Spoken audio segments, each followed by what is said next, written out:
Hey everybody, welcome back to Tim Travels. It's Terry, your host.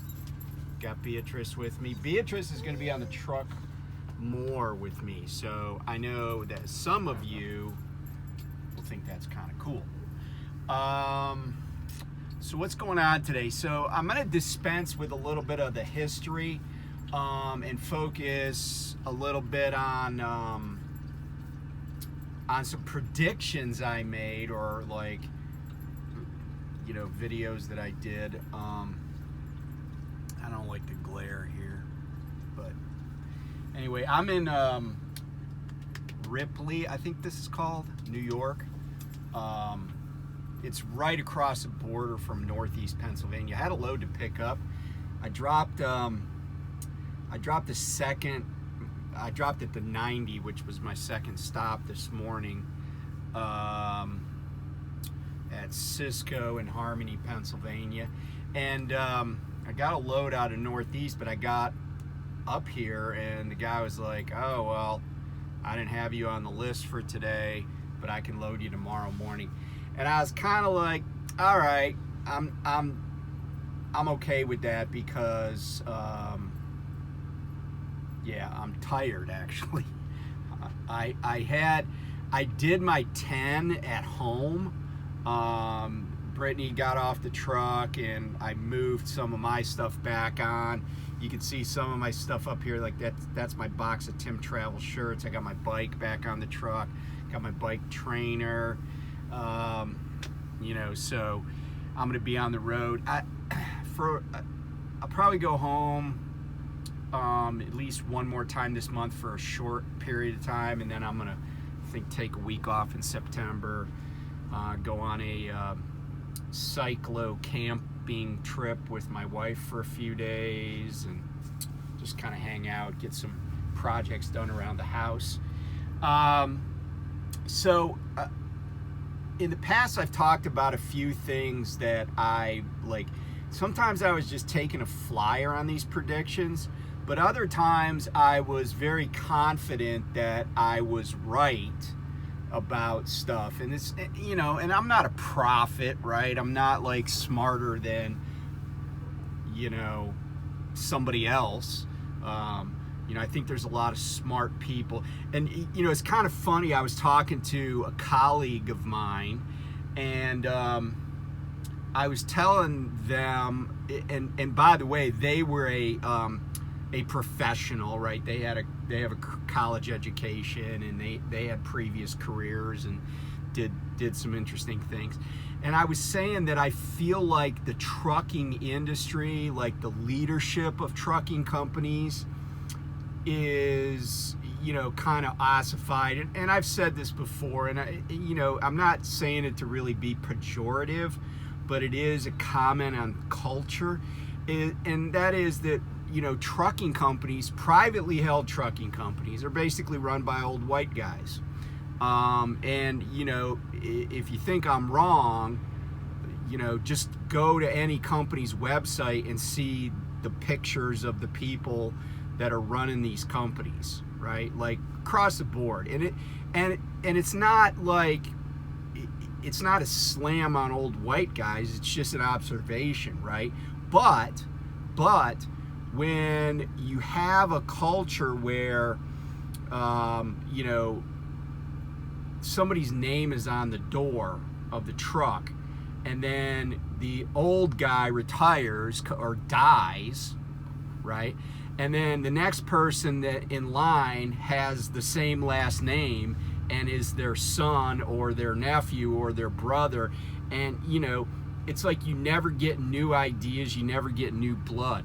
Whereas in other companies that are publicly traded, man, you know, there's turnover, right? Like I just saw that CSX parted ways with its chief operating officer because they got a new CEO. The new CEO wants to bring in his own team, right? Like that's a publicly traded transportation company.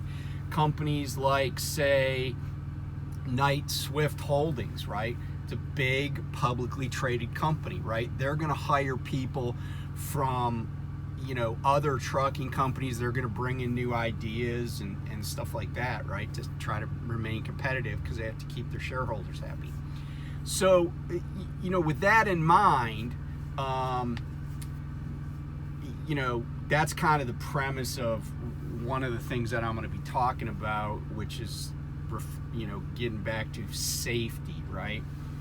But here's the first thing I wanted to talk about. I think it was last fall, I did a video where I basically outlined what the Big Ten foot conference should look like, right?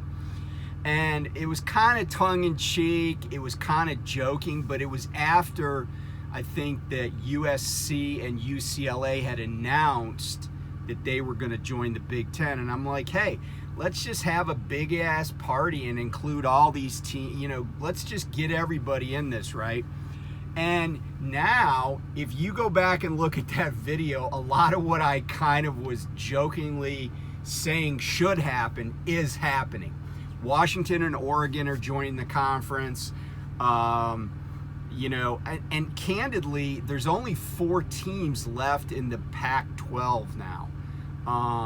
That's Oregon State, Washington State, Cal, and Stanford. Well, first of all, Cal is a public university. I don't know how UCLA is going to make the governor of California happy, and that's kind of his call, right? He's the senior elected official in the state. Cal's a public university. Stanford's not. USC isn't. But why wouldn't you want to just keep those rivalries? And then, so if you add Cal and Stanford, right, for different reasons, I feel like the citizens of Oregon are probably going to feel the same way that people in California feel. Well, you took one public university into the Big 10 or Big 20 or Big 80, whatever it's going to be called, right? The Coast to Coast Conference or whatever. And, and Washington State, same thing. These are both public universities, right? Why wouldn't you want to have those in-state rivalries? And why wouldn't you want to have both major public universities in a state like Washington or Oregon be a part of the Big Ten, where revenue is huge, right? And it's just going to get bigger, right? And so I just think, yeah, they just ought to have, just call it the Coast to Coast Conference, the Triple C, and bring everybody in and just have 4 divisions or whatever. But again, I like my breakdown based on large animals, small animals, and other things, right? So yeah, I think they should do it that way. That's more equitable, right? Small animals, large animals, and then people and things, like trees, like Stanford has a tree. So anyway, that's that. Now, getting to something that I said a while ago, that I knew I was right about when I said it. And, a long while ago, I did a video where I said the safety department should just be called the accident department. And I got a lot of feedback from people that are at all sorts of different companies. And I believe that's true about almost all companies, right? Night transportation had more of a holistic approach to safety than other companies I've been with. Like they would show safety videos, like what had happened to other drivers. They would talk about workers' comp claims where people were injured, like at shippers, receivers, injured at truck stops, stuff like that. But the vast majority of safety departments are only concerned with accidents and CSA scores. But the interesting thing is that I was lamenting the fact that I reached out to safety about a maintenance issue that caused a safety issue, namely me being underneath a trailer at 3 o'clock in the morning on the side of I-80 in Nebraska because of something that was predictable that the maintenance department could have easily taken care of, namely airline spring hangers, right? And you know, they say, oh, we're doing PMs, right? But PM, right, preventive maintenance, has to be holistic approach, right? It's not just, you know, greasing a few fittings and making sure the hub has oil in it. That's a great start, but that's not everything that goes wrong with trailers. And so I was reading an article, and it was, I don't know if it was quoting J.J. Keller. Now, if you don't know, there's a couple of trucking companies called Keller, and this isn't either of them. J.J. Keller is a consultancy to the transportation industry, and I think probably their focus is on trucking companies. But and you would know their name if you've sat through the very boring prime safety class. And I call it boring not because the information's not good, it's just that it's the same information over and over and over and over again. It never changes, right? And so, and I read another article, I don't know, a couple months ago, that said, if you want an effective safety program, you can't just do the same thing over and over and over again. I mean, you know, we know that, right? If I said, hey, if I said, hey, we had this delicious pepperoni pizza last night, and guess what we're having for dinner tonight? Pepperoni pizza. And by the way, tomorrow night we're gonna have pepperoni pizza. Now, I know there's a lot of, you know, 12-year-olds that will eat pepperoni pizza for 3 squares, right? But you get my point, right? When you do the same thing over and over and over again, it gets boring, right? You lose interest, you quit paying attention. It's the same thing. I mean, candidly, that's one of the reasons I don't want to be a local driver, because I don't want to go to the exact same warehouse every day and drop off 2 pallets. And I know that's what a lot of those LTL, P&D guys do. Same places over and over and over. It's like being a mailman, you know, same address over and over and over and over. And but so it's true when you're trying to teach stuff, right? You can't just have a safety program where it's this exact same thing every single time, right? It doesn't work. People start to tune out. And that was one of the, you know, like these industrial psychologists were talking about that. But J.J. Keller is a company that makes a lot of these training videos. So if you've sat through the PSC even once, you've seen their videos, right? If you pay attention to who was the maker of the video. But Keller is this consultancy, and they identified some great ways to reduce your CSA score. Now, everybody in prime safety is you know, talking about CSA score, and you know, I guess prime has a CSA score that's a little bit higher than they would like. Maybe it's a lot higher.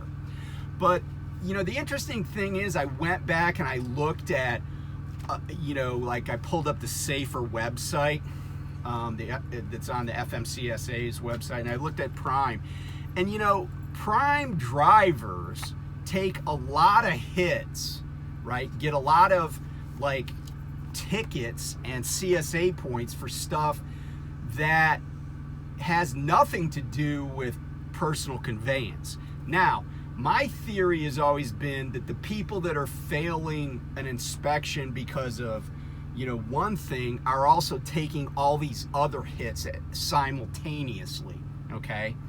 So with that in mind, right, I started looking at it, and you know, it's like, I can't believe how many people, and by the way, we just had a very high vis, you know, in the media, DUI of a driver out in California, right?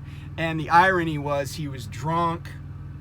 He was like car drunk, meaning he would have been drunk even in a 4-wheeler, but the standard is way lower in a CMV, but he was also carrying beer. Now, I'm just surmising that his load was from Sierra Nevada. He was either going there or coming from there, because he was in Chico, California. That's just my guess. Could have been Budweiser. What do I know? But that's a huge hit, right? That's a 10-pointer, okay? So, like, he's a one-man wrecking crew, right? He's a one-man wrecking crew. And you can cancel everybody's freaking personal conveyance that you want. You can, micromanage their logs all day long. But that doesn't fix the fact that some moron, can't lay off the booze and still do his job, right? Like, that person, whoever it was, I don't know if it's a man or a woman, I don't know how old they are, but that's just like, that's a one-man wrecking crew right there, okay? But it was surprising to me how many like speeding violations we get. And I got to say this, I have historically never had a lot of speeding tickets, like even in cars, and I've been driving for a long time. I don't think speeding tickets are that hard to avoid, but we get way more than I would expect we would. The other thing is we get, way more equipment issues than I would expect that we would.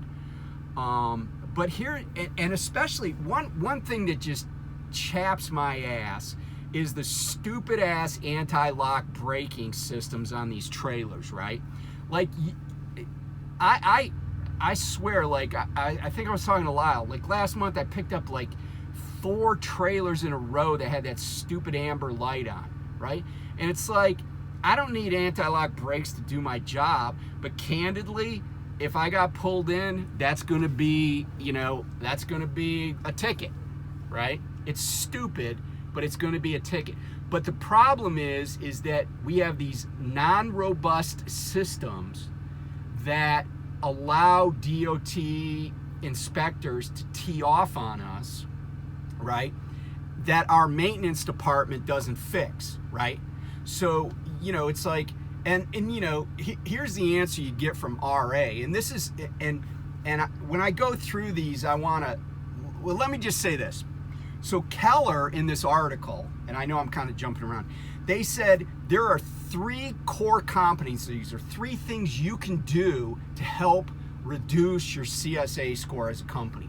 The first one is conduct a company-wide safety blitz, right? And the point about that was, a lot of people, the first time they ever get inspected is the first time they've ever been inspected, right? In other words, the first time that somebody says, hey, pull up your logs on the Qualcomm, that's the first time anybody's ever made them do it, right? And if you can't do it correctly, and you don't know where the cheat sheet is, and by the way, it's in your black book that has your cab card and all that stuff, if you don't know where that stuff is, you are going to fail that inspection, and bam, more CSA points, right? So basically what this would take is the safety department getting out and they themselves knowing exactly what those DOT inspections are going to look like when they happen, and then doing a company-wide safety blitz, right? Now you say, well, we got 8,000 trucks, that would be hard. You don't have to do everybody in a day or a week or even a month, right? We have random urinalysis, have them do random safety inspections, right? All you have to do is have some safety people that know what the hell they're actually doing to go out and just people coming in to inbound at the terminals, just say, hey, we're going to do a quick safety inspection, and maybe even focus on them seeing just one thing, right? Like, I had to show my triangles to a state trooper in Maryland. No one ever asked me that before. I've had other roadsides. This was at a way station. She was like, hey, I want to see your triangles. Break them out. Let me see them. And that's a valid thing, because I can't tell you how many trucks I see on the side of the road that are clearly broken down, no triangles, or only one triangle, and they don't even know, and if they have 3, they don't even know what the rule says about how to space them, right? So company-wide safety blitz. Second, administer audits on pre-trip inspections before drivers exit the yard. In other words, you hooked a trailer in Springfield, you're on your way out, you're at outbound. Okay, you basically just said there's nothing wrong with this, unless you did say and send a report in that there is something wrong. Well, let's find out. Now, I apologize for saying that. I told my daughter, don't say that. Just say I. So I apologize for that. I have found trailer tires that were unsatisfactory, either because they were the wrong size, there was something wrong with them, and these trailers had just come through inbound like a day earlier and had been sitting there. They hadn't been anywhere, but somebody at inbound missed these problems. So you have, as the drivers, we have to be diligent, but let's be candid, right? Let's be honest, right? How many drivers pick up a trailer at a terminal, and especially if it's loaded, they're like, this thing just came through inbound, where the guy has a impact wrench. I'm sure if there was anything wrong with these tires, they would have done something about it. I'm sure if there was anything wrong with this trailer, it would have already been in the shop, right? I mean, I'm guilty of it, I'm sure, right? But I have found problems and gotten it corrected in outbound or whatever. But my point is that doing these, audits could turn up problems that may come back to haunt the company. And then the third thing, and here's the money. This is the money, because this is what I said on that video I was talking about. Encourage safety and maintenance collaboration. And here are some of the details that they talked about. If you get a hit for a material discrepancy on a trailer or a truck, the safety department should be accessing the maintenance records on that asset and saying, hey, was this fixed? Because just like I was saying with the tires, right? You maybe don't do a great pre-trip, you don't notice a problem, and yet a whole bunch of other people, inspectors, right? You always got to wait for the inspector at inbound. They didn't pick it up, but that's their job, right? It's their job to put the right size. And when I say wrong size tire, I've had tires that were like too wide, right? It was obvious there was a problem. Or and there are a million little things. I'll give you an example of a little thing that maintenance could do that I can't believe they haven't figured this out after all these years. But when you use a bolt to attach a mud flap to a trailer, and that bolt is threaded all the way to the head, that bolt is more likely to cut through that little gap of plastic, rubber, whatever it is, on the mud flap because of the threads, right? It's like a little tiny knife, and every time the truck moves, it's cutting against that a little bit. All they would have to do is go to bolts and mandate bolts that are not threaded all the way to the head of the bolt, right? So that there's a space there that's smooth. That alone would keep mud flaps from breaking off a lot more than we have. And that's one little tiny thing, but I'm here at a truck stop. I guarantee somebody's sitting in here right now with missing a mud flap on their trailer. That's a reason to be pulled over, and I don't know if a mud flap they put you out of service, but I'm guessing they could. But my point is that there's no collaboration, there's no coordination across business units at the company. And safety can, they can take away personal conveyance, which, by the way, is, the federal government did personal conveyance to make truckers' lives better. It really isn't a safety thing. It's to make our lives better. But, they want to focus on that because that's like low-hanging fruit that requires no effort on their part. What I'm suggesting would require a lot of effort, but it would eventually pay dividends. So anyway, that's that. Quickly, don't get drunk and drive your truck. Don't speed. That will improve our CSA score. Just saying. So I wanted to talk real quickly about freight rates, because I've been sensing that these loads are just paying less than they were, say, 3 months ago, right? And I was like, is that a thing? Like, aren't we just bottomed out? But I went and checked the reefer rates and the flatbed rates. I wasn't able to get data on tankers. But in June 2023, so I'm sure July numbers will come out shortly, reefer spot rates were up 4 cents per mile month over month. So spot rates slightly higher. Contract rates were at $2.42 per mile, which is a 12% decline year over year. So if you went back to June of 2022, that's a 12% drop at $2.42 a mile, which sounds really low. I'll be honest, that sounds pretty low.